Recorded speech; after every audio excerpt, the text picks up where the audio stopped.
Hello, Steve White, Steve Arts 89. Well, Doomcock just posted his most insane and dangerous rant yet, or conspiracy theory yet.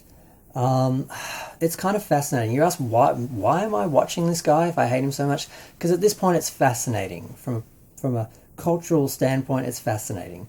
Um, okay, so let's get his thing out of the way. Now, he did a video saying that he was told by people in Hollywood, his spies in Hollywood, that he had proof that Disney and the Hollywood studios in general are deliberately trying to destroy pop culture as an attempt to destroy America, and that they are basically doing this on behalf of foreign bodies that are all behind this. So huge conspiracy theory. Um, Now, he went through some interesting points about pop culture, which is true. We did all sort of have the same cultural references. We all sort of watched the same sort of three TV stations. America had three commercial ones. So Australia had two commercial ones and one um, other one. So we both had three in that way. But I think America actually had more than three stations, but just there were three main commercial ones. And we all watched the same movies. We had a shared common frame of reference in pop culture. We all sort of understood the same things. And I do think part of the reason why America and Western, society and Australia that were more unified in the past was because we did have this pop cultural sort of community. And something that has happened in the last 5-10 years is with all the internet's channels and streaming services and cable channels, people have very much gone their separate ways. And the main issue with that is you have the right wing who've come up, and this Doomcocks are part of all this, have come up and they've created this alternative version of reality. Fox News and all those people have created this alternative version of news and reality that all these people are following and moving away from, and then looking back at, the rest of society as an enemy, and the whole insurrectionist sort of movement is all part of that. And I mean, his theory would be an interesting theory. Like, if you wanted to destroy a culture, one way you would do it is to, take those common frame of references and destroy them and divide people so they're less likely to stand together and actually be able to, be unified and defend themselves. So it does make sense on that level, but the idea that Hollywood and Disney have deliberately done this and it's actually on behalf of a foreign entity is ridiculous. And what is he basing it on? Nothing. There's nothing he got from his people. One person told him, one of his Hollywood spies told him that Disney was hiring people who didn't know anything about the franchises they were working on. And that was like something they did knowingly. They didn't want people who had knowledge of the franchises. Well, part of me says, yes, that's incredibly stupid, because fans want connectivity. They want to see the franchise that they grew up with just, in new stories and so forth, and in slightly different versions, tweaked, not totally changed. So to do that seems to, but then at the same time, you don't want people coming in who are attached to the old ideas and that they can't produce new stories or, take orders basically to do things differently. So I can understand why they would do that. And that doesn't prove anything. And the idea that led him to the idea that they're deliberately trying, he went all the way from that to this absolute rant about Hollywood and Disney in particular, because they're always attacking Disney because Disney supports gay rights, so they have to attack them. That's what this is all about. Disney doesn't want to destroy America. Disney just is progressing, and they want people to progress with them. They can't go backwards and pretend like they don't know better. So they're in the difficult position where they can't go backwards because they know better, but if they keep being progressive, the regressive section of America that is going backwards, the alt-right and all that who, want to make America great again by going back to the past, they are not going to go with them, and they're going to lose that audience. They've already lost that audience, but they're not going to get it back if they keep going forward, because these people are going backwards. So it's just a huge sort of fascinating mess.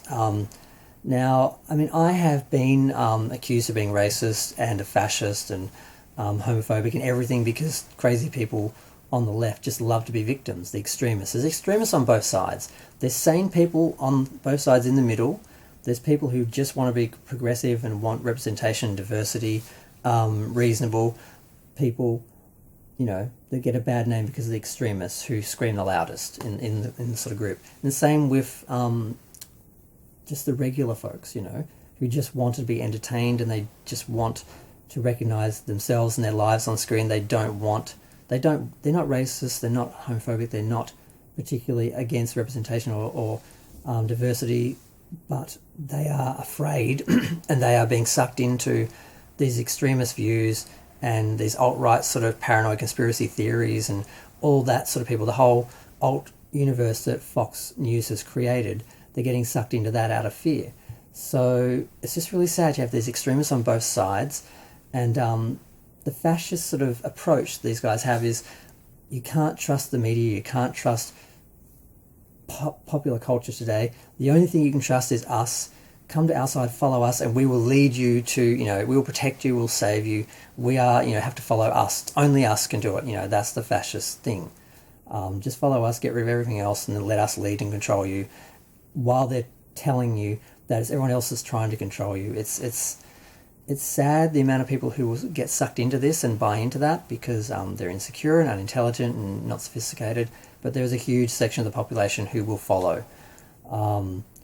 And they always project on the other side and say, it's the others. It's the left-wing people who can't think for themselves who are just following. No, that's society progressing, people learning, being educated, and not being able to go back to being ignorant. Once you are woke, once you wake up, you can't go back to sleep and forget what you know. If you have never woken up and you're still asleep, you can just keep on, walking like a zombie, towards the right. It's just sad, and it's just sad. I mean, he literally went from someone mentioning something about hiring to, I think this must mean this. And his whole video was, I've got proof that they're doing this, that they're actually deliberately trying to destroy America through, destroying popular culture, because, popular culture is how, we share our stories and move forward and maintain, our cultural identity and everything.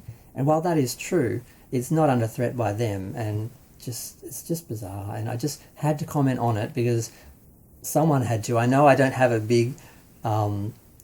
I know I don't have a lot of subscribers. Not a lot of people watch my videos. That's fine, but I had to say it. Someone had to say it. So when they look back later, and people like Doomcock go beyond just criticizing popular culture, but actually calling. And not just saying to stay angry, but calling for actual action. That's where I think this is leading.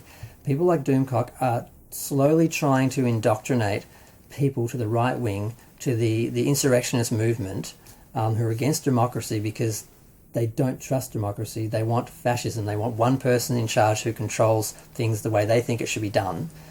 And this is something I heard years ago, that the culture wars were, the pop culture wars were part of the culture wars, and it was all people on the right trying to weaponize the geek community to their side. And I don't think that happened back in the day like people say. I think that's a conspiracy theory within itself, but I do think it's something that's happening now because they've realized that these people can be weaponized, because they started to do it within themselves, within different factions after The Last Jedi and Discovery and stuff like that.